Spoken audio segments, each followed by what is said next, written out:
இந்த நடைமுறைக்கு சாத்தியமே இல்லாத இந்த மாதிரி விஷயங்கள் எல்லாம் வாக்குறுதிகளை நான் இன்னைக்குமே கொடுக்கவே மாட்டேன்.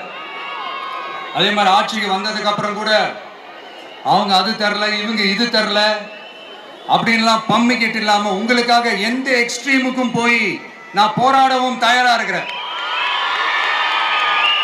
அதனால நான் மறுபடியும் இதை நான் ரிப்பீட் பண்றேன். இவ்வளவு நாள் இதை நான் மட்டும் தான் சொல்லிக்கிட்டு இருந்தேன். இப்ப களமே சொல்லுது, 2 பேருக்கு நடுவுல தான் போட்டியே.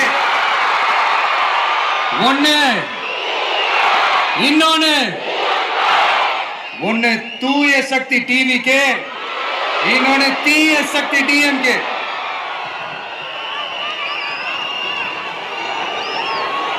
இப்ப நம்ம இந்த எலெக்ஷன் விஷயத்துக்கு வருவோம். விஜய் என்னப்பா இவரை மட்டும் தான் எதிர்க்கிறாரு, இவங்களை எதிர்க்க மாட்டேன்றாரு, அவங்கள பத்தி எதுவுமே சொல்ல